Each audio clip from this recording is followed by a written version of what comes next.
I had only been at Meridian Plaza for 11 days, which is just long enough to know where the bathrooms are, but not long enough to feel like you belong anywhere.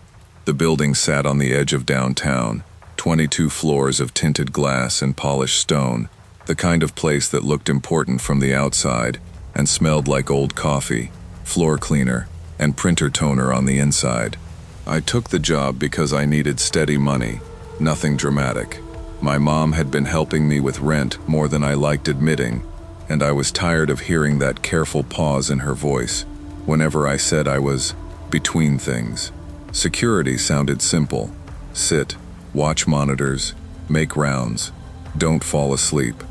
My supervisor, Darnell, was a big guy with tired eyes and a habit of tapping his pen against his clipboard. Night shift is quiet, he told me during training. Quiet doesn't mean safe. It just means you hear yourself think too much.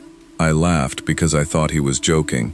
Most nights, I worked with another guard, but that Thursday he called out sick. Darnell looked annoyed, then looked at me. "You good solo?" I wanted to say no. Instead I said, "Yeah, I'm good." By 10 p.m., the lobby was nearly empty, the rain tapping against the glass doors, and I went down to the basement CCTV room with my coffee, my radio, and no idea that somebody upstairs already knew I was alone.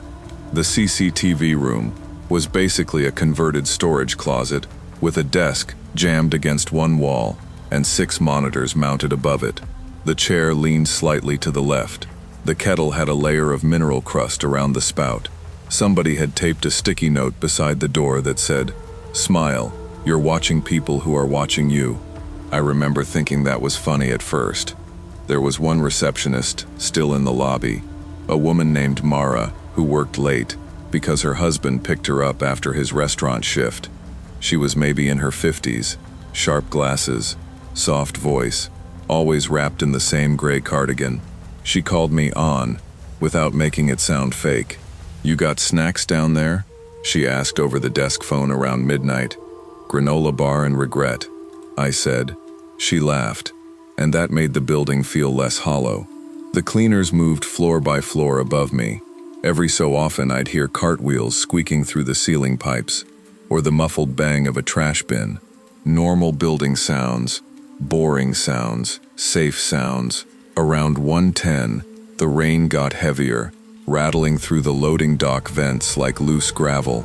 I was rubbing my eyes, watching camera 14, which covered the back service corridor, when the picture flickered once. Then it went black. I sat up, waiting for it to come back. It didn't. At first, I blamed the storm. Then camera 15 blinked out 5 minutes later, and the quiet in that little room changed shape. I called Teresa, the cleaning supervisor, because that was the sensible thing to do. She answered on the second ring, sounding half asleep and irritated. "Meridian Cleaning." "Hey, it's security. Are your people still by the loading dock?" "No, we cleared that side before one." "Why?" "One of the cameras dropped." She paused. In the background I heard a car blinker clicking. That corridor always acts up.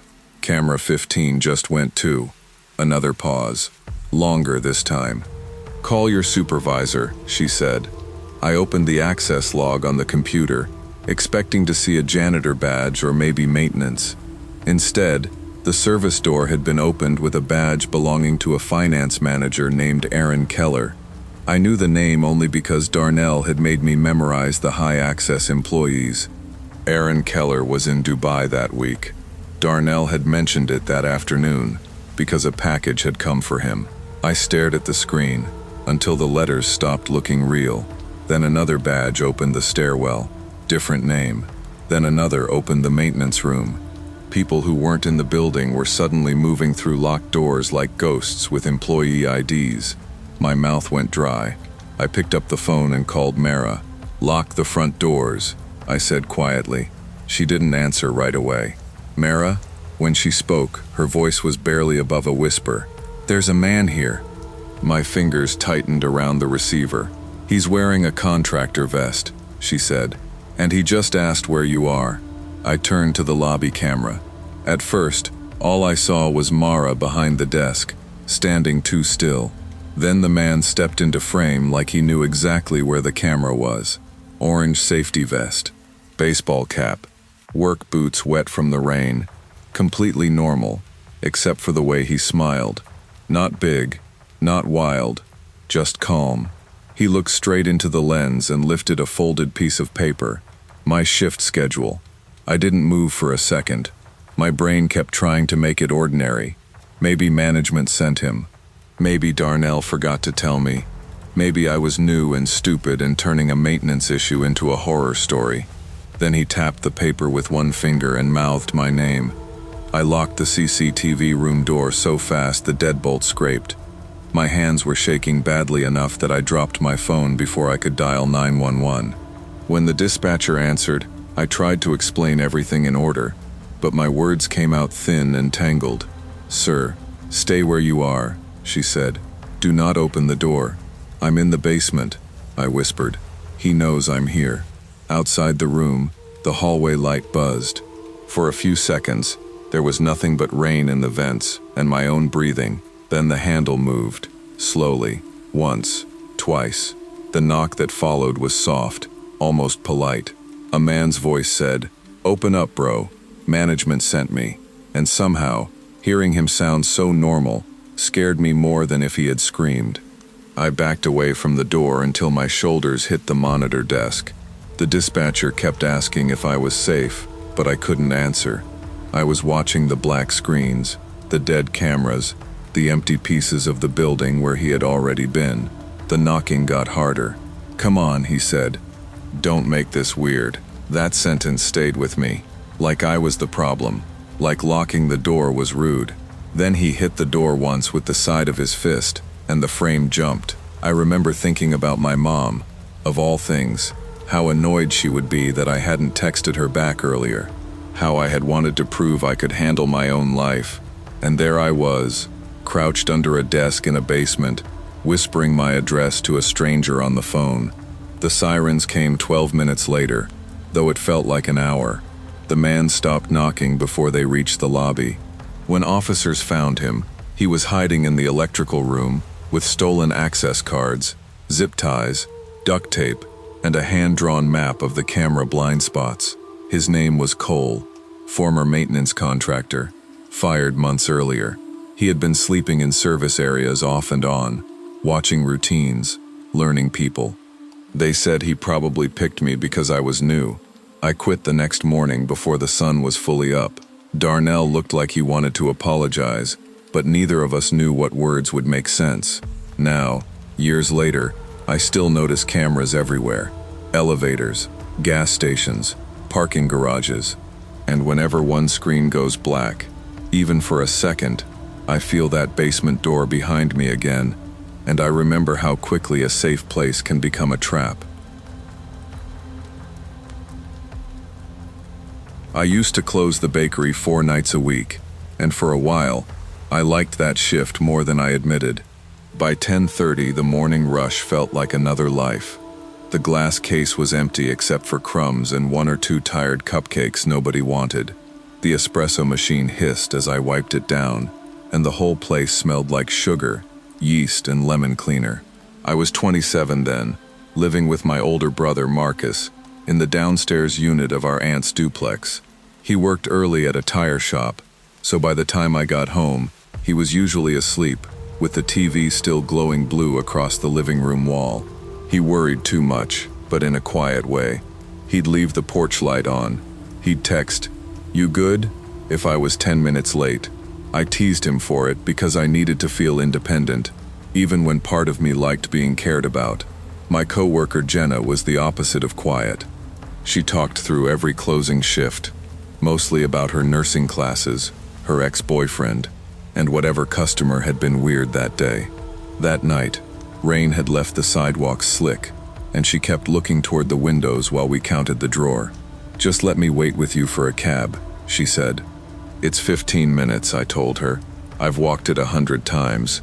She gave me that look people give when they know you're being stubborn, but she didn't push. When I stepped outside, the old flower market was waiting at the end of the block, dark and wet and familiar, except one whole row of streetlights was out. The flower market wasn't really a market anymore, not like it had been when I was a kid. Most of the wholesalers had moved farther out, where rent was cheaper, but a few old shops still opened before sunrise, selling roses by the bucket and lilies wrapped in brown paper. After midnight, the lane belonged to wet cardboard, broken stems, and the heavy smell of crushed flowers rotting sweetly in the drains. I pulled my jacket tighter and walked fast without looking like I was rushing. That was one of my habits. My mom had taught me that when I was younger. Walk like you know where you're going, she used to say, even if you don't. Halfway down the lane, I saw him. He was standing beside a closed metal shutter under a faded awning. One shoulder leaned back like he was killing time. Dark hoodie under a contractor-style vest. Baseball cap low. He held a cigarette between two fingers, but there was no glow at the end of it. No smoke. Just his hand raised near his mouth, like he wanted anyone passing by to believe he had a reason to be there. I kept my eyes forward.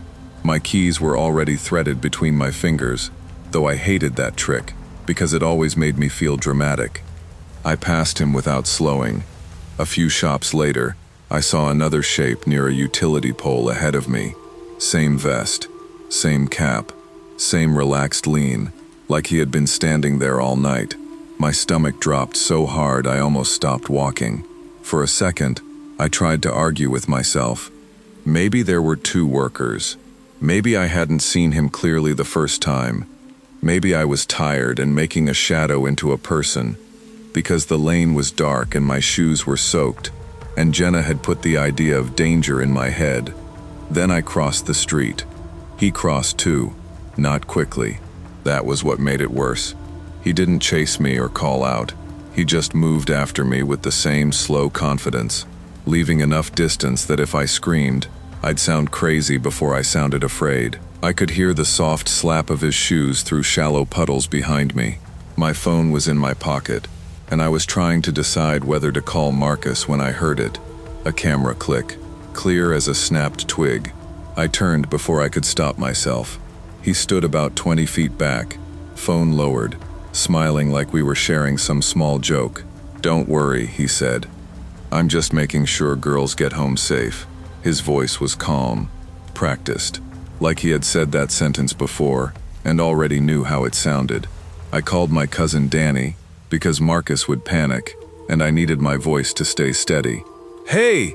I said loudly, before Danny even finished hello. "I'm almost by the police booth." The man gave a short laugh behind me.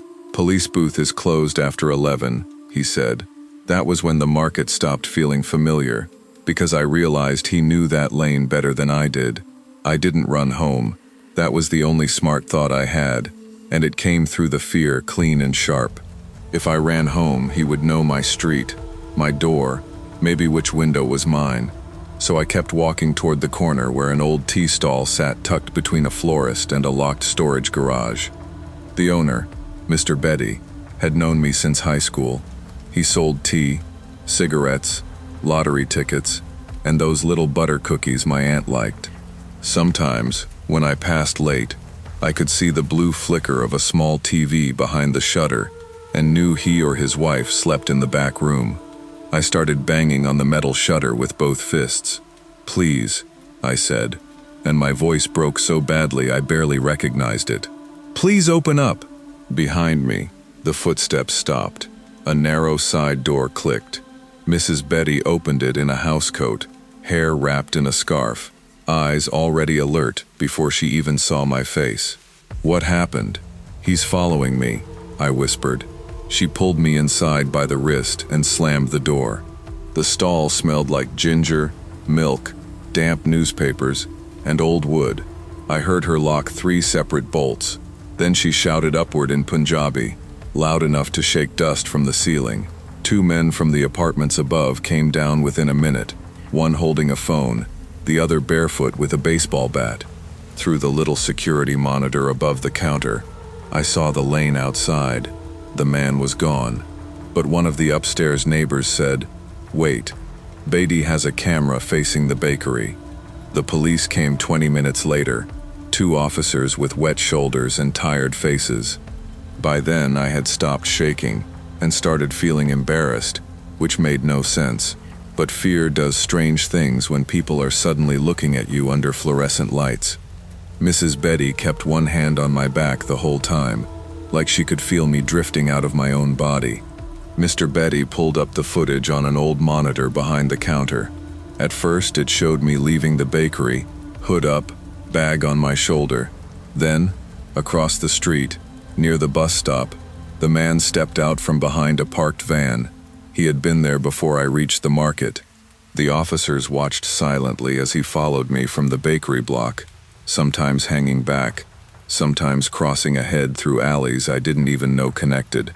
On the screen, he looked ordinary. That was the part that made me sick. Just another man in work clothes, moving through a neighborhood that had always felt like mine. They never found him. Not that night. Not after checking the nearby shelters. Not after taking stills from the video. My manager changed closing so nobody left alone.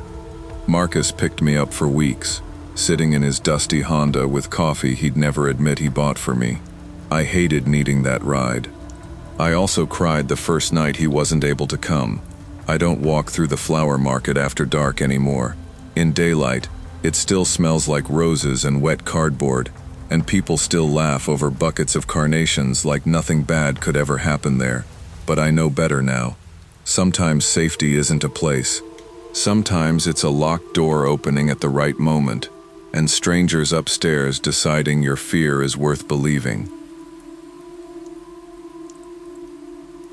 I was driving from Pune to Indore after my cousin's engagement, and I remember being proud of myself for leaving late.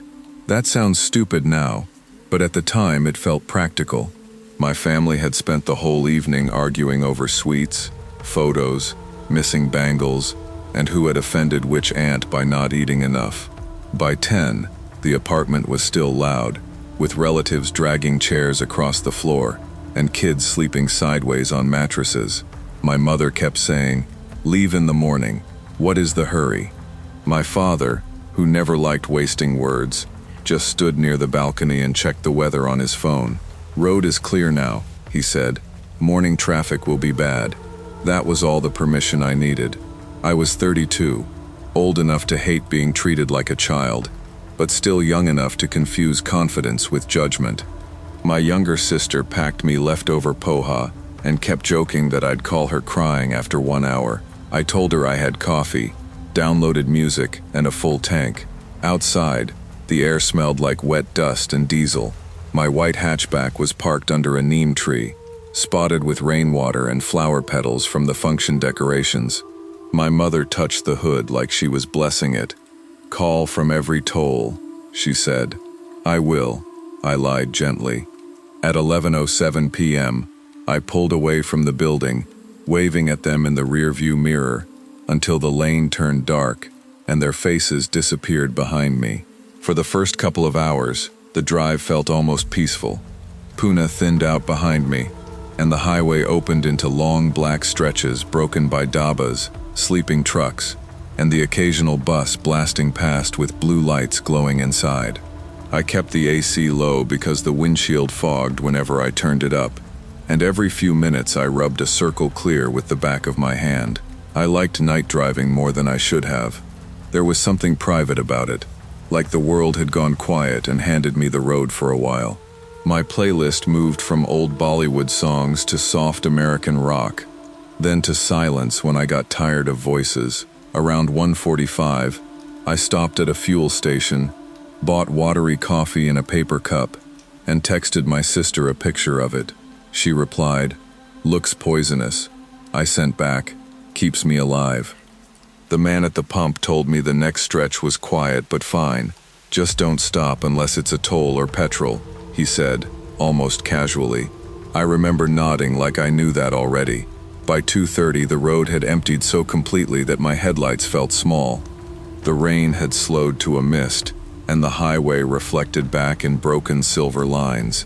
Then, ahead of me, I saw orange cones cutting across one lane and a blinking hazard light near a white Bolero parked sideways. A man in an orange safety jacket stepped out and waved a flashlight for me to slow down. I eased my foot off the accelerator and rolled toward him, already annoyed at the delay more than worried. That's how normal it looked at first. Cones, hazard light, official-looking vest. The man had a trimmed beard, tired eyes, and the bored expression of someone doing work nobody thanked him for. I lowered my window only a few inches. "Accident ahead," he said in Hindi. "Take service road. 10 kilometers only. You'll join back after the bridge." "Where is the accident?" "Truck overturned." I leaned forward, trying to see past the Bolero. The highway ahead was dark, but not blocked the way I expected. No flashing police lights. No ambulance. No line of waiting cars.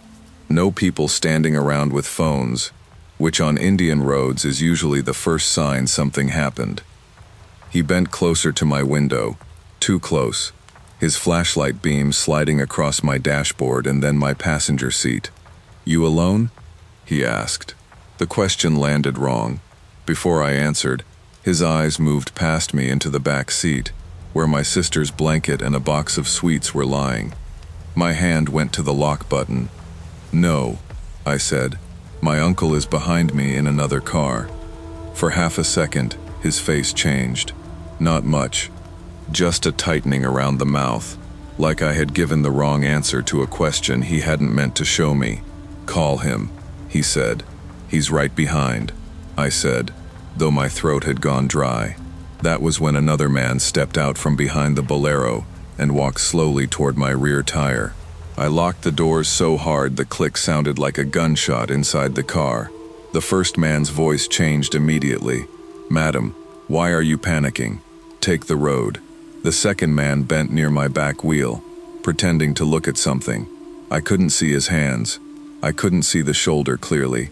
My whole body had narrowed into the space between the brake, the gear, and the mirrors. I put the car in reverse. The man at my window slapped the glass once. "Stop. Stop the car." I didn't. I reversed hard, too hard, and the back bumper scraped across one of the cones with a plastic crack that made me flinch. The second man jumped away, shouting something I couldn't understand. My tires spun for a second on the wet road before catching. Then I turned the wheel, hit the accelerator, and drove back the way I came. For the first minute, I expected headlights behind me. There were none. My hands shook so badly I could barely keep the car straight. I called the highway emergency number, and when the operator answered, I started talking too fast. "Fake diversion," I said. "Men on the road. White Bolero. I'm alone. I'm driving toward the last toll." "Keep moving," he said. "Do not stop." Then, in my rearview mirror, far back in the dark, I saw a motorcycle slip onto the highway with its headlight off. It stayed there, small and black, following just far enough that I could almost convince myself it wasn't real. Those 15 minutes stretched longer than any hour I have ever lived through. I kept the operator on speaker, my phone sliding around the passenger seat every time I hit a patch of broken road.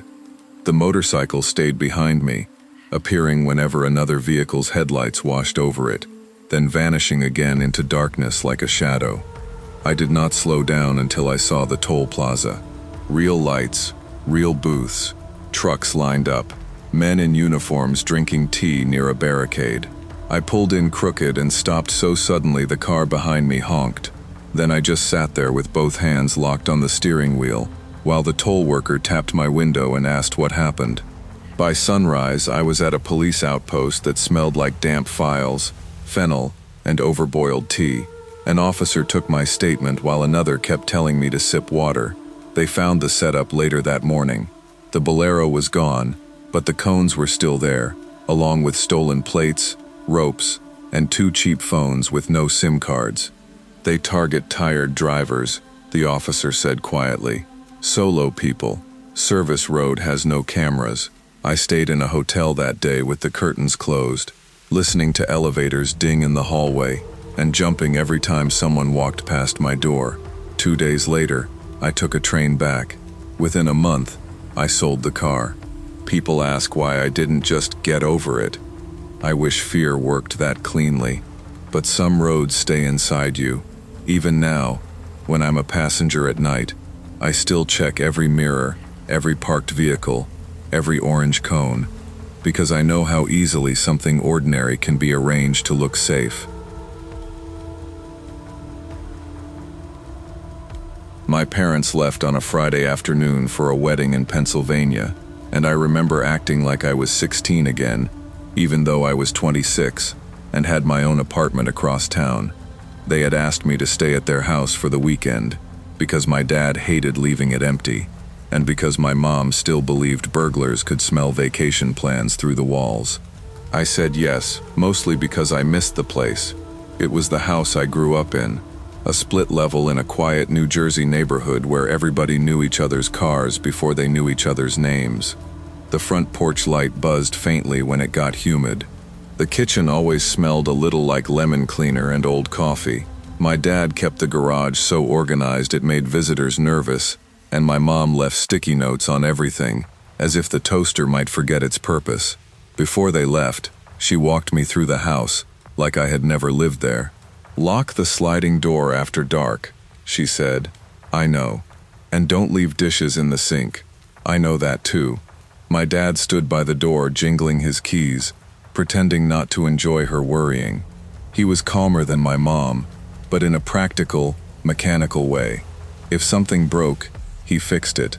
If something scared him, he checked the locks twice and said nothing. "You'll be fine," he told me. Garage remotes in my car, spare keys where it always is, and Walt's next door if anything weird happens. Mr. Walt was our next door neighbor, retired, widowed, and built like an old refrigerator. He watered his lawn at exactly 7 every morning and still called me kid, even though I paid taxes and had lower back pain. After my parents left, the house settled into that heavy silence only a childhood home can have when nobody else is inside it. I ordered lo mein from Golden Bowl, changed into sweatpants, and watched old crime documentaries on the couch, like an idiot who believed danger stayed on the screen. By midnight, the takeout containers were on the coffee table, the dishwasher hummed in the kitchen, and rain tapped softly against the front windows. Then my phone buzzed. Porch camera. Motion detected. At first, I barely looked at the alert. The porch camera picked up everything. Moths, delivery drivers, Mr. Walt's cat when she cut through the bushes, even branches moving when the wind hit the maple tree just right. I unlocked my phone expecting to see nothing. Instead, I saw a brown paper delivery bag sitting under the porch light. It was folded at the top, the way restaurants staple takeout bags shut, but there was no receipt attached. No car headlights in the street. No bike leaned against the curb. No person walking away. Just the bag, sitting in the yellow pool of light by our welcome mat. I stared at it for a few seconds, waiting for the video to catch up to what my brain wanted it to be. A mistake. Some driver dropping food at the wrong house. Somebody rushing off camera. Then I noticed the writing. My first name was printed across the front in thick black marker. Tom. I sat up so fast, the couch cushion slid behind me. My real food had arrived 3 hours earlier. I had eaten most of it already. The leftovers were still open on the coffee table. Cold noodles stuck together in the carton. My first thought was stupidly ordinary. Maybe Golden Bowl forgot something. Maybe they sent an extra order. Maybe my mom, somehow, had arranged food for me, because she still thought I couldn't be trusted to feed myself. Then my phone buzzed again. Unknown number. Your food is outside. The house suddenly felt too quiet. The dishwasher had stopped. The rain had slowed. I could hear the soft electrical hum of the television, muted now, faces moving silently across the screen. I didn't move toward the door. I called Golden Bowl. A tired woman answered after 4 rings. "Golden Bowl, hold please." "Wait, please don't hang up," I said, and heard my own voice crack. "This is Tom from Maple Ridge Drive. Did you guys send another delivery to my house?" There was a pause, some clicking. Then she said, "No, just one order, 9:18 p.m., driver completed." "You're sure?" "Yes, honey. Kitchen closed at 11. When I looked back at the porch camera, the bag had shifted. Not much. maybe 6 inches closer to the door. I leaned toward the screen, cold spreading through my stomach. Then something long and thin appeared from the darkness below the camera, nudging the bag forward. For a second, I couldn't understand what I was seeing. The camera showed the porch from above, so the bottom edge of the frame cut off everything close to the wall. Whoever was there knew that. They were crouched underneath it, out of view, using what looked like a broom handle or a branch to push the bag inch by inch toward the door. My mouth went dry. I turned off the lamp beside the couch, and then the kitchen light, moving slowly at first, then faster, like darkness could hide me from someone already watching the house. The living room fell into a gray kind of black, lit only by the TV and the porch feed glowing in my hand. The bag bumped softly against the threshold. My phone buzzed again. Unknown number. It's getting cold. I almost dropped it. I called 911 with one hand while backing away from the front hall. The dispatcher answered calmly, which somehow made me feel more terrified. 911, what's your emergency? There's someone outside my house, I whispered. They left a bag at my door, but they're hiding under the camera. They texted me. Are you inside the home? Yes. Are all doors locked? I think so. Yes. I checked earlier. Stay away from the front door. Do you have a room you can secure? My parents' bedroom. It was the only room upstairs with a solid lock because my dad had replaced the hollow door years ago after my brother kicked it open during a dumb fight when we were teenagers. I moved through the hallway with my socks sliding on the hardwood, trying not to breathe too loudly. Every dark window looked like a face. Every reflection looked like a shadow standing where it shouldn't be. I'm going upstairs, I whispered. Keep the line open. I shut myself in my parents' room and locked the door. The room smelled like my mom's lotion and my dad's cedar closet blocks. Their bed was made perfectly. The wedding clothes they had rejected still draped over a chair. That little normal mess nearly broke me. Then I heard a sound from downstairs that didn't belong to the front porch. A low mechanical rumble. At first, my brain refused it. Then it came again. The garage door was lifting. I stopped breathing. The garage was on the side of the house, under my parents' bedroom. I knew that sound better than I knew most people's voices. The grinding start, the shutter, the metal panels rolling upward.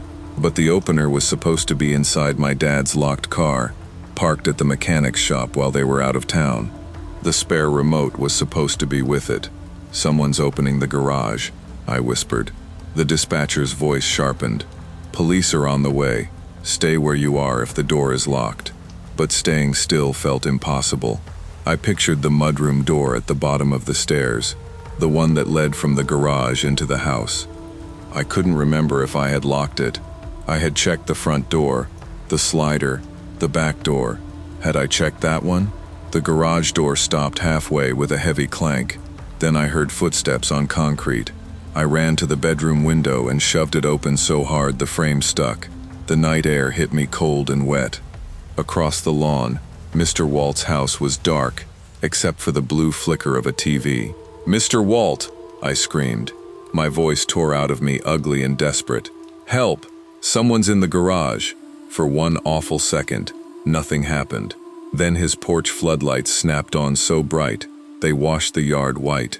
His front door opened, and he came out in sweatpants and an undershirt holding a flashlight like a club. "Who's there?" he shouted. "Police are coming! I'm looking right at you!" He wasn't. Not really. The garage was on the other side of the house, but his voice carried through the wet neighborhood, rough and loud and furious. Below me, the garage door rattled again. I heard someone stumble, then the slap of shoes on pavement. A shape crossed the driveway, low and fast, but I only saw pieces of them through the maple branches. Dark hoodie, pale hands, head down. By the time the police cruisers turned onto our street, they were gone. I stayed in my parents' room until an officer called up to me by name and told me it was safe to come down. On the porch, the brown paper bag sat exactly where it had been pushed, folded neatly against the door. An officer opened it with gloved hands and went quiet. Inside the bag was a phone, It was propped against a plastic container full of cold rice, angled upward so the camera faced the height of a person opening the door. The screen was still on. The call had ended by then, but not long before. One officer said the phone was cheap, prepaid, probably bought with cash. Another took pictures of the porch, the bag, the writing, the scrape marks where it had been pushed across the wood. I stood in the hallway wrapped in one of my dad's old sweatshirts, shaking so badly my teeth clicked. Mr. Walt stayed on the porch with the police, arms crossed, pretending he wasn't scared too. My parents drove back before sunrise. My mom hugged me so hard I could feel her heartbeat through her coat. My dad didn't say much. He walked straight to the garage, stared at the half-raised door, then turned away with his jaw clenched. The garage remote was what made everything worse. 2 days earlier, my dad had left his car at Miller's Auto for brake work. The police called the shop when it opened. The spare remote was missing from the visor. Nobody there admitted seeing it. The owner apologized too quickly. A younger mechanic claimed he had moved the car once and never touched anything inside. Maybe that was true. Maybe someone else slipped in. Maybe the person on my porch had watched my parents leave. Or maybe they had only needed one careless opportunity. We never got a clean answer. My parents changed every lock, replaced the garage system, added cameras, motion lights, and a metal bar on the mudroom door. For weeks, my mom checked windows in the middle of conversations. My dad stopped pretending fear was something you could fix with tools. I didn't stay there alone again for almost a year. When I finally did, it was only for an afternoon, while my parents went to a doctor's appointment. I sat in the kitchen with every blind open, watching the street like it owed me an explanation. Nothing happened. A mail truck passed. A kid rode by on a scooter. Mr. Walt watered his lawn at 7, exactly like always. That was the hardest part to accept. The neighborhood went back to normal. I didn't. Home still smelled like lemon cleaner and coffee. The porch light still buzzed in the humidity. But sometimes, even now, when my phone vibrates after dark, I feel that old, cold feeling open inside me, and for 1 second I am back in my parents' bedroom, whispering to a stranger on the phone, listening to the garage door rise beneath my feet. I used to work the night desk at a private diagnostic clinic on the edge of town, the kind of place people only noticed when something went wrong after normal business hours. We were not a big hospital. We had one MRI room, one CT room, a small lab upstairs, and a reception area that smelled permanently like sanitizer, printer ink, and burnt tea from the guard's flask. Most nights were boring in a way I had learned to appreciate. I answered calls from anxious relatives, printed blood reports, took payments, and repeated, "The doctor will review it in the morning," so many times it started sounding like part of my name. I was 27 then, still living with my mother and younger brother, saving money, because I told myself I would move out once things felt stable. My mother hated my shift. Every night before I left, she would stand near the front door in her nightgown and say, "Call me when you reach." "I always do," I'd say. "You say that, then you forget." "I forget once." "Once is enough," she worried loudly. My brother worried quietly, usually by texting me memes at 2 a.m., just to check if I was awake. I pretended it annoyed me, but honestly, on those long silent nights, it helped. At the clinic, there were usually 3 of us after midnight. Me at reception, Priya upstairs in the lab, and Ramesh, the security guard, outside near the gate. Priya was careful, serious, always tying her hair twice before handling samples. Ramesh was older, kind, a little lazy, and addicted to sweet tea from the stall across the street. That night started like any other. A light rain had made the parking lot shine black under the streetlights. The phone barely rang. The clock above reception clicked toward 1 a.m. Then the front door opened, and a man stepped inside holding a folded paper in his hand. He looked ordinary enough that I did not feel afraid right away. That is the part I hate remembering. He wore a dark hoodie under a rain jacket, jeans, and clean sneakers. His hair was wet at the front, like he had walked from the parking lot without an umbrella. He kept one hand in his pocket and the other around the folded paper. "Hi," he said, slightly out of breath. "I need a blood report. It's urgent." I sat up straighter and pulled the keyboard closer. "Patient name?" He gave it immediately. "Full name, age, test type, CBC and liver panel." He even knew the sample had been collected that afternoon. "My wife's admitted at St. Agnes," he said. "Doctor's asking for it now. They told me you people are open." There was stress in his voice, but not the messy kind I was used to from relatives in emergencies. It felt rehearsed, though I only understood that later. At the time, I just felt sorry for him. "Registered phone number?" I asked. He gave one. It did not match. "Maybe her old number," he said quickly, then gave another. That one was wrong too. I looked up from the screen. "Sir, I can't release medical reports without verification." His face changed for half a second. Not anger exactly, more like the mask slipped and something hard showed underneath. Then he smiled. "Please, sister, I'm not asking for money. It's my wife. I understand, but I need the registered number or ID proof matching the patient." He stared at me a little too long. The waiting area lights buzzed above us. Outside, I could see Ramesh's empty plastic chair near the entrance. Finally, the man folded the paper again and nodded. "Okay, I'll call her brother. I'll wait outside." But he did not go outside. He sat in the waiting area, directly across from the reception glass, and rested both hands on his knees. 10 minutes later, the phone on my desk rang. It was Priya upstairs, and when I answered, she whispered, "Did you send someone up?" My first thought was that I had misheard her. "What?" I said. "Did you send someone upstairs?" Priya whispered again. Her voice was so low I had to press the receiver against my ear. "Someone just tried the lab door." I looked through the glass.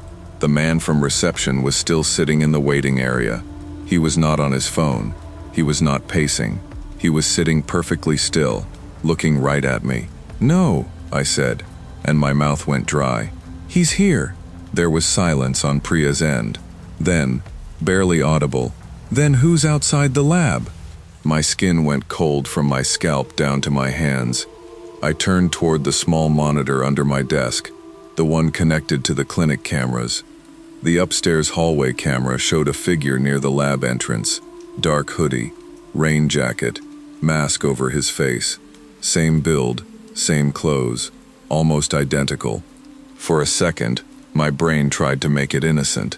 A staff member, a patient's relative, someone from maintenance. But nobody should have been upstairs without passing me. "Lock yourself in the sample room," I told Priya. I am. Please call Ramesh." I grabbed my phone and called the guard. From somewhere near the entrance, a ringtone started playing. Not outside, inside. I turned slowly and saw Ramesh's phone lying on the empty chair beside the front door, face up, vibrating against the plastic seat. The man in the waiting area stood. He moved casually, like he had been waiting for me to notice. I hit the lock button under the counter, and the glass door between reception and the waiting area clicked shut.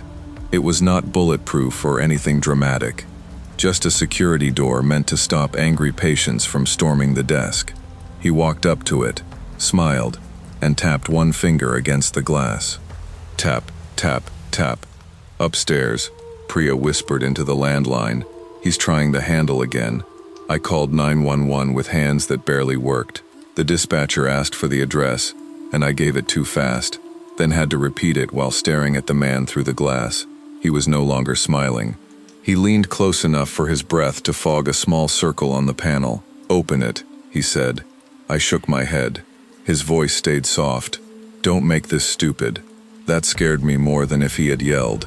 I could hear Priya crying quietly through the desk phone, still off the hook beside me. Somewhere upstairs, a dull thud carried through the ceiling. Then another. "Police are on the way," the dispatcher said. "Stay behind the locked door." I called the clinic owner from my cell while still keeping 911 on speaker. Dr. Shah never answered at night. unless someone called 3 times. I called 6. When he finally picked up, groggy and irritated, I screamed, "There are men inside the clinic." "What? Who is this?" "It's me. They're upstairs. They have Ramesh's phone. Wake up. Please wake up." The man outside reception turned his head slightly, listening. Then he reached into his pocket and pulled out his own phone. He typed something. Above me, the banging stopped. That was worse. I pictured Priya in the sample room, sitting on the little stool near the refrigerator full of blood tubes, covering her mouth so she would not make noise. I felt a horrible guilt settle in my chest. I had almost believed the man. I had almost felt bad for him. If I had printed the report or buzzed him through, maybe he would already be upstairs with her. I ducked under the desk and found the panic button with my thumb. It was old and stiff, and had failed during a drill once. I pressed it. Nothing happened. The man tapped the glass again, harder this time, and whispered, "Last chance." The alarm finally triggered on the 5th or 6th press. It did not start like I expected. There was a half-second click, then a rising electronic scream that filled the clinic so completely. I clapped one hand over my ear. The man at the glass flinched.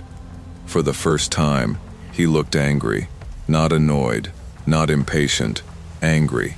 He kicked the bottom of the door once, hard enough to shake the frame, then ran toward the entrance. Upstairs, I heard fast footsteps in the stairwell. The police arrived within minutes, though it felt like I had been under that desk for an hour.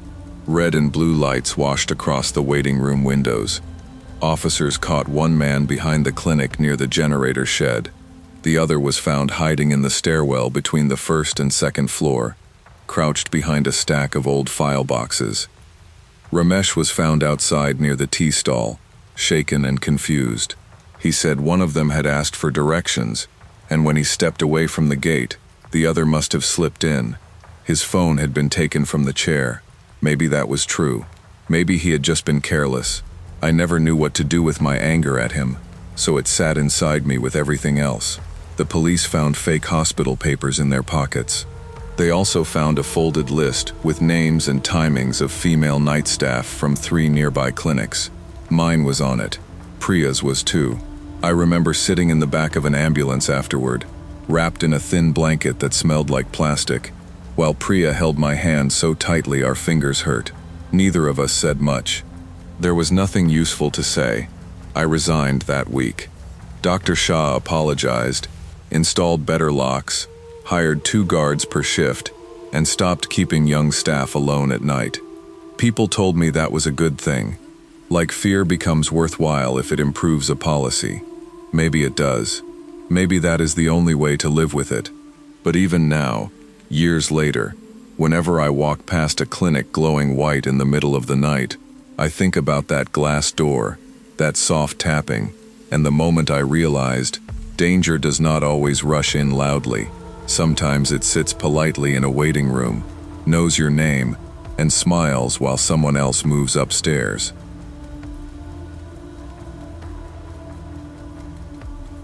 I was still holding the horn down when the fake tow truck pulled away with its headlights off. For almost 10 minutes, I had believed help had found me. Then I realized the man walking around my car was not there to fix anything. I used to be the kind of person who enjoyed driving at night. That probably sounds strange, but there was something about an empty highway that made my brain settle down. During the day, I worked in a small insurance office in western Pennsylvania, answering emails, handling claims, and listening to people explain car accidents in the same exhausted voice. By the time I got off work, I usually wanted quiet more than anything. My parents lived about 3 hours away near Harrisburg, and I made the drive once or twice a month. My mom always packed leftovers into plastic containers, even though I told her I had groceries at home. My dad checked my tires in the driveway like I was still 17. He was not affectionate in a big, obvious way, but he showed love through tire pressure gauges, full gas tanks, and telling me, "Don't wait until empty to fill up." That weekend, I had stayed later than planned because my mom's birthday dinner ran long.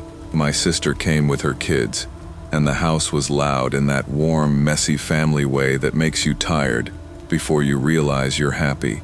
By the time I left, it was already after 11. "You can stay," my mom said, standing in the doorway with her arms folded. "I have work Monday." "It's Saturday night." "I know, but if I stay, I'll sleep late, and then I'll still have to drive." My dad walked me to my car and tapped the hood twice. "Text when you get home." "I will. And no back roads if you get sleepy." "I'm fine, Dad." For the first hour, I was. I had coffee in the cup holder, an old playlist on low, and the heater blowing just enough to keep the windshield clear.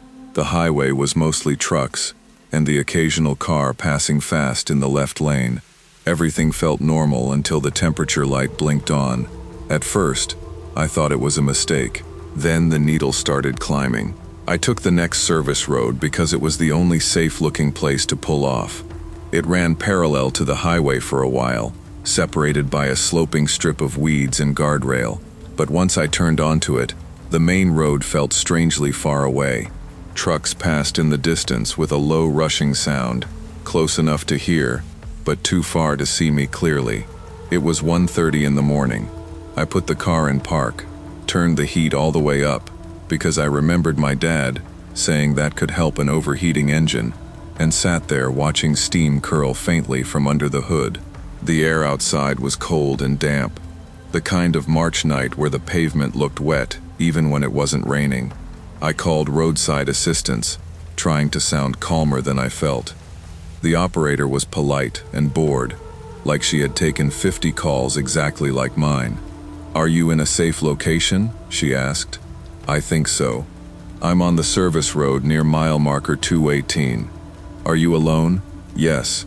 There was a tiny pause before she said, "Okay, stay in your vehicle with the doors locked. I'm sending a tow. Can I have your name?" I gave it.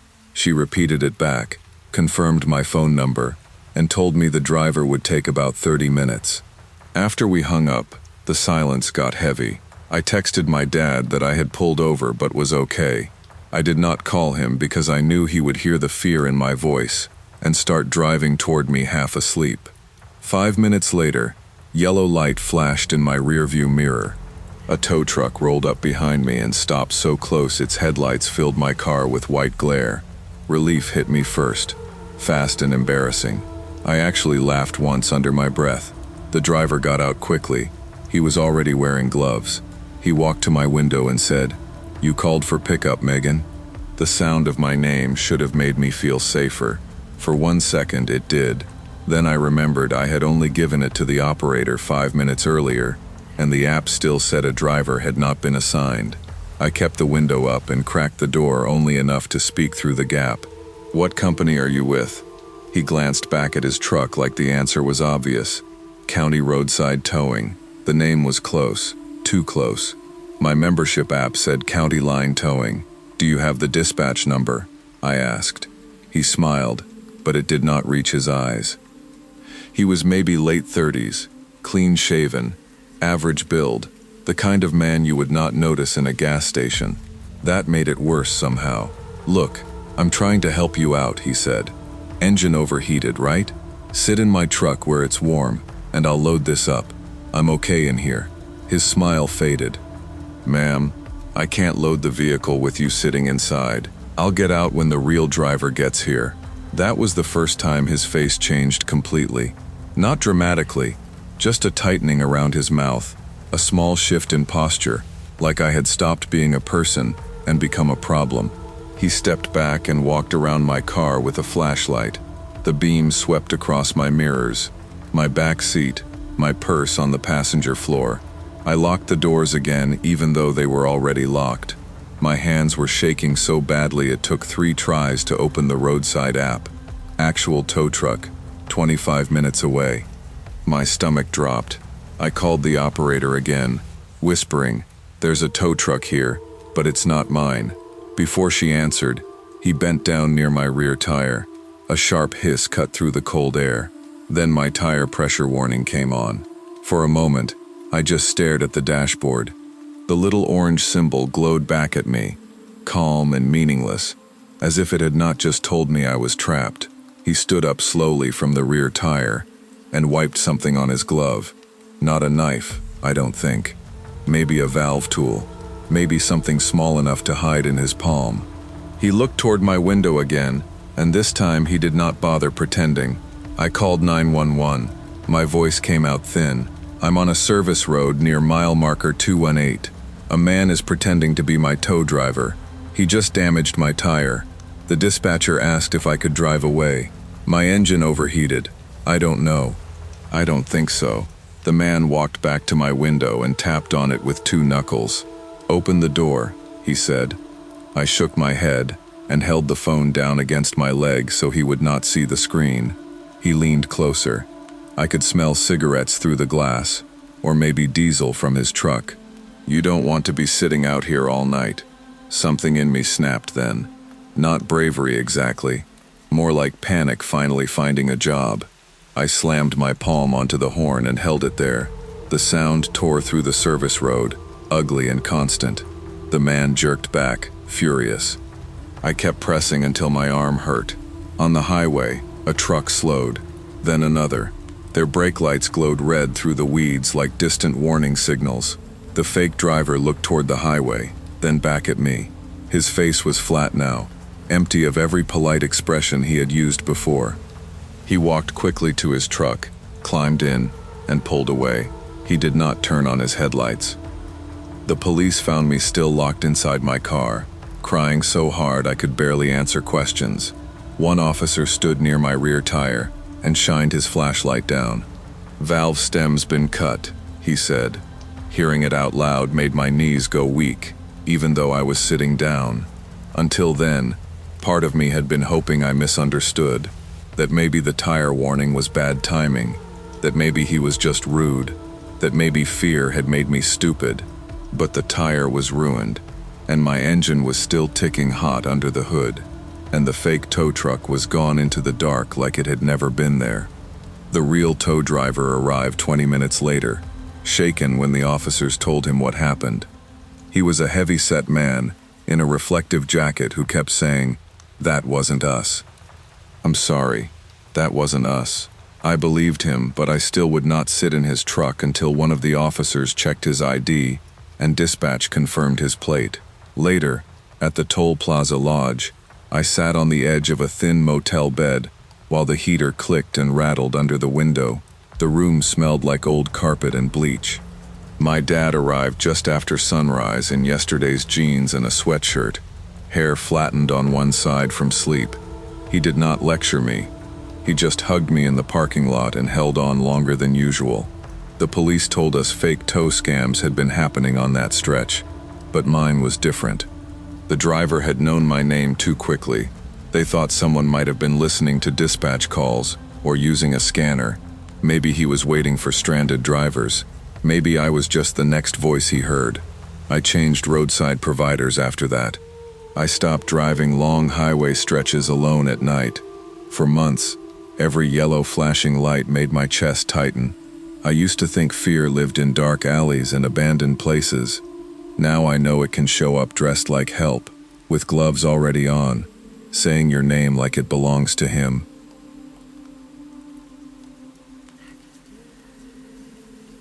Winter break made our college feel like a place that had been abandoned in a hurry. Usually the hostel was loud enough to hear from the parking lot, with girls arguing over laundry machines, calling home on speaker, dragging chairs across the floor, and laughing in the hallway long after lights out. But by the second week of December, most of that noise had disappeared. I stayed because my internship started earlier than everyone else's break ended. It was at a small accounting firm 15 minutes from campus. Nothing glamorous, but it mattered to me. My father had called it a foot in the door, and my mother had packed me enough snacks to survive a natural disaster. They lived 4 hours away, and although they did not like the idea of me staying back, the warden assured them one floor would remain open with a few girls. My father asked her twice, "There will be staff on site, right?" "Yes, sir," she said, sounding offended. "Security is 24 hours. The warden, Mrs. Sinha, was strict in the way adults become when they are tired of young people. She wore her keys on a thick ring at her waist, and always smelled like talcum powder and strong tea. I never hated her. She could be sharp, but she had once brought me medicine when I had food poisoning, so I trusted her enough. At first, there were 3 of us on the 4th floor. Me, Ria from economics, and a quiet nursing student named Alina. We shared instant noodles, complained about the cold water, and kept our doors open while studying, just to make the hallway feel alive. By the 3rd night, Ria had gone to her aunt's house, and Alina had shifted to a cousin's place after her mother panicked. I remember watching Alina roll her suitcase toward the elevator and joking, "So you're abandoning me?" She laughed and said, "Lock your door, okay?" That night I did. My room was at the far end of the 4th floor corridor, close to the fire stairs. During the semester, I liked that because it was quieter. During winter break, quiet felt different. The fluorescent light outside my door flickered every few minutes, and the wind pushed against the old window frames with a soft whining sound. I tried to make the room feel normal. I made tea in my electric kettle, wore 2 pairs of socks, and spread my internship papers across the study table. My mother called around 10 and asked if I had eaten. "Yes, Mom. Proper food or chips?" "Proper food. Don't lie. It was noodles." "That is not proper food." My father came on the line after her. "Door locked?" "Yes." "Chain also?" "Yes." "Good. Call me if anything feels off." I rolled my eyes, but after we hung up, I checked the bolt again anyway. Around midnight, the hostel became completely still. No footsteps above me, no water running in the shared bathroom, no muffled phone calls from the next room, just the low buzz of the tube light and the occasional bark of a dog somewhere outside the campus wall. I was almost asleep over my laptop when I heard the knock.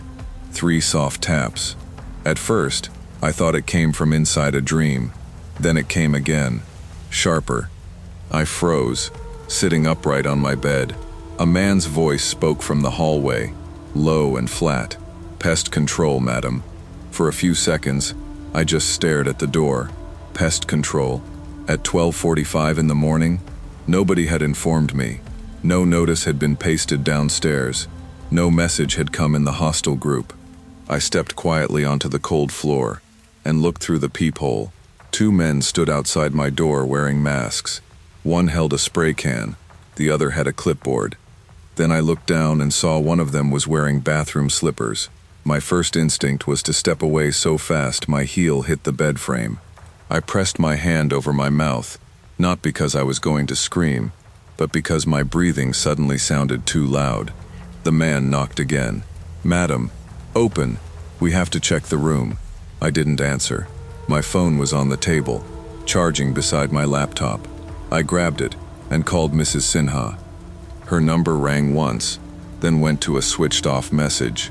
I tried again. Same thing. Outside, the second man spoke now. His voice was rougher. "Madam, complaint has come. We are checking all rooms. There's no pest control at night," I said, trying to make my voice sound firm. "Warden Madam knows. We have master keys." That sentence made the room tilt around me. I dragged my study table across the floor and shoved it against the door. The legs screeched against the tile so loudly I knew they heard it. My hands were shaking, but my body kept moving. Chair against the table, suitcase against the chair. Anything heavy, anything between me and them. I called Nisha, a girl I knew on the 3rd floor. She answered sleepily. "What happened? Did pest control come to your floor?" "What? No. There are 2 men outside my room." Her voice changed instantly. "Don't open. I'm calling downstairs." Then I heard it. Keys. Not a knock this time, not voices, just a ring of keys jingling softly outside my door. I watched the handle, unable to move. One key slid into the lock. The knob twitched once. Then slowly, it began to turn. Something wild took over me then. I started screaming names. "Ria, wake up!" "Alina, call security." "Tanya, don't open the bathroom door." There was nobody in my room, nobody on my floor, but I screamed like the room was full of people. like help was just behind me, like I wasn't standing there in my pajamas with bare hands and a phone at 2% battery. The key stopped turning. I put the campus emergency number on speaker and called. It rang long enough for me to feel my throat closing. Then a bored male voice answered. Security. There are men trying to enter my room, I shouted. 4th floor girls' hostel. Room 407. They have keys. What men? I don't know. They said pest control. They're not pest control. Please send someone now. Outside, footsteps moved away from my door. For 1 second, relief hit me so hard I nearly cried. Then I heard another door down the corridor rattle. They were trying the empty rooms. Nisha called me back while I was still on speaker with security. I'm at the stair landing, she whispered. I'm not coming up. I can hear them. Don't come, I said. Please don't come. The corridor outside carried every small sound. A key scraping, a door handle shaking, one man muttering something I couldn't understand. The fire stair door creaked open and then shut again. I stood on my bed and tried to see through the narrow window above the courtyard, hoping to spot security lights, movement, anything. My room smelled like spilled tea and fear. My mouth tasted metallic. Then heavy footsteps rushed up from below. A man yelled, "Security! Who's there?" And from somewhere just beyond my door, someone ran. Campus security found them near the fire stairs. One guard held one man against the wall, while the other sat on the floor with his hands zip-tied, breathing hard through his mask. They looked painfully ordinary under the bright corridor lights. Not monsters, not shadows, just two men in cheap jackets, one still wearing those ridiculous bathroom slippers. The police came after that. Then Mrs. Sinha arrived, wrapped in a shawl, saying, "There must be some misunderstanding," before anyone had even asked her a question. But there was no misunderstanding in the bag they carried. Duplicate keys, fake ID cards, a printed list of occupied hostel rooms. Mine was highlighted. Nisha's room was marked too, though she had gone home the previous afternoon and only come back that night to pick up a charger. I called my father at 3:20 a.m. I had never heard him sound like that before. Not loud, not angry, just awake in a way that scared me. "I'm coming," he said. By morning, he was there in the warden's office, unshaven, eyes red from the drive, refusing every soft explanation the college tried to offer. "You left my daughter alone on a floor, and men had keys," he said. "Say that clearly before you call anything a misunderstanding." A formal complaint was filed. Mrs. Sinha was suspended during the inquiry. The college changed locks, added guards, and suddenly found the budget for cameras that students had been requesting for years. I moved out within a week. For a long time afterward, every knock made my stomach turn. Even now, I check hotel doors, apartment locks, office stairwells. I listen for keys. People say a locked door makes you safe. I used to believe that too. Now I know safety is not the lock itself. It is who controls the keys, who answers the phone, and whether anyone believes you before the door starts opening. I moved into Hawthorne Arms on a rainy Friday evening with 2 suitcases, 8 cardboard boxes, and the tired confidence of someone pretending a new address could make her whole life feel new. I was 34, newly single, and working days as a discharge coordinator at a hospital downtown where everything smelled like sanitizer, burnt coffee, and paper gowns. By the time I got home most nights, I wanted silence so badly it felt like hunger.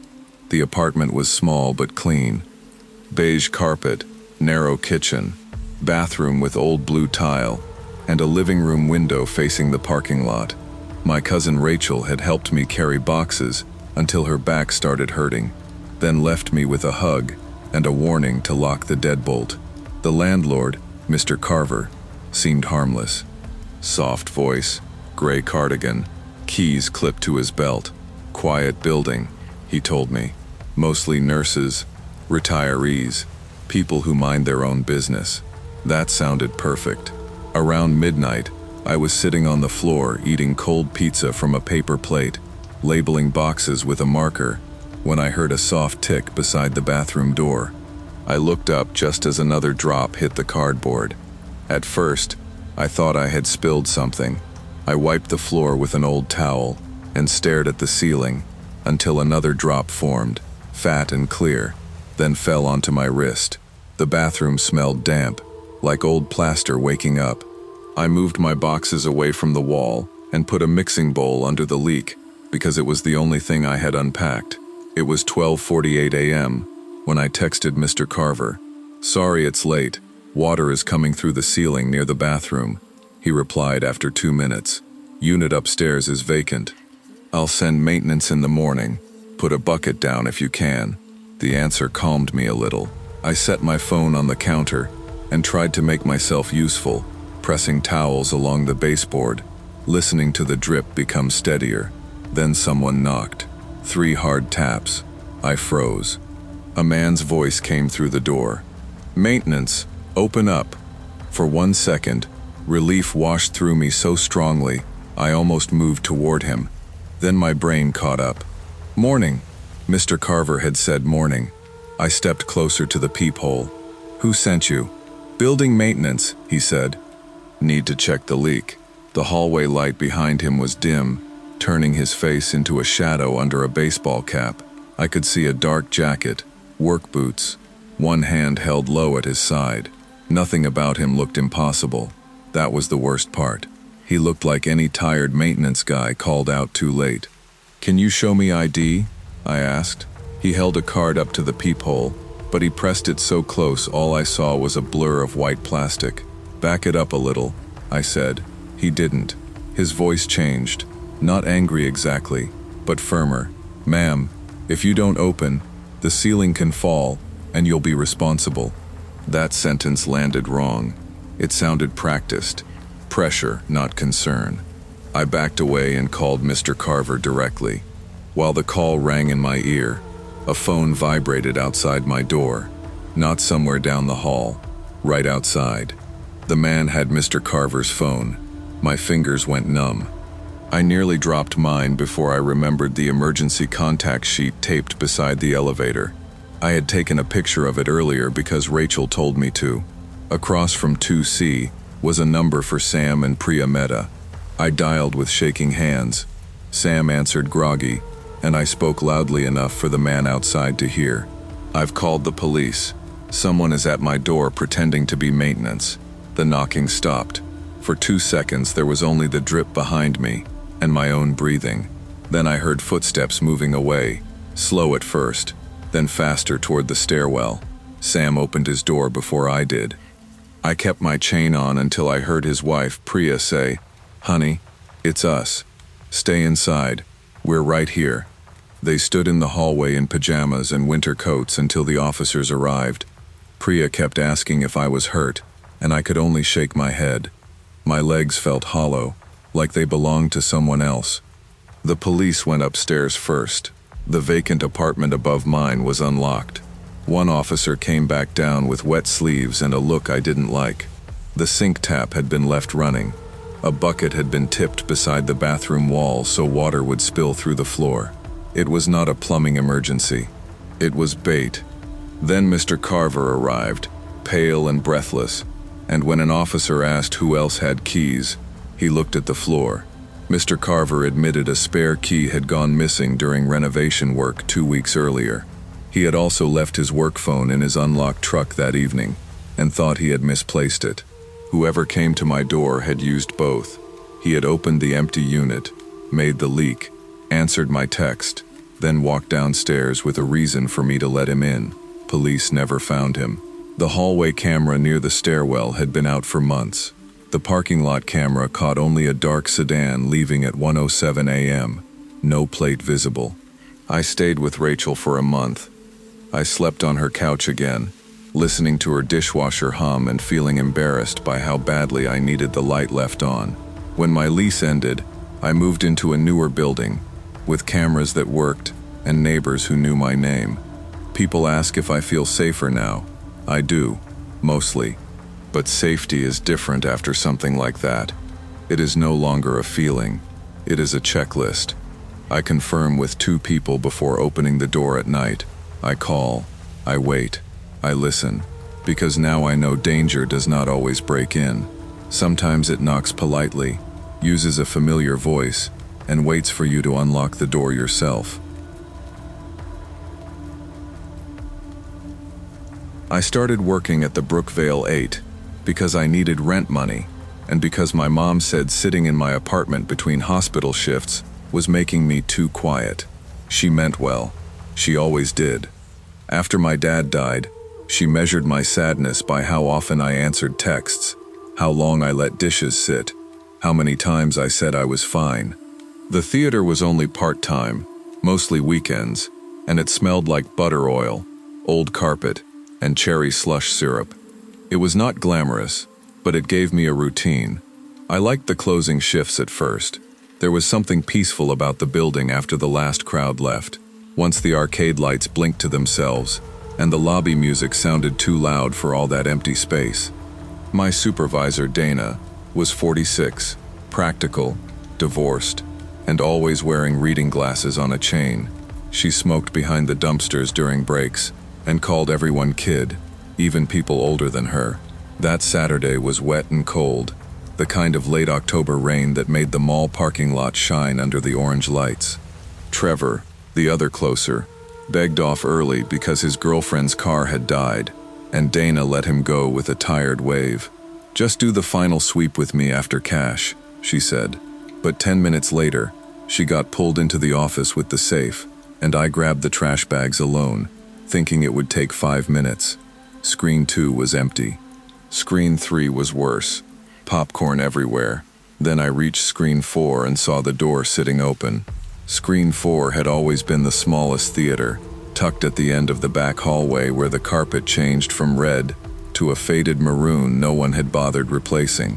It was the room we used for older movies and weird weekday showings nobody came to. That night, I knew it was closed. There had been a handwritten sign taped to the box office window all shift.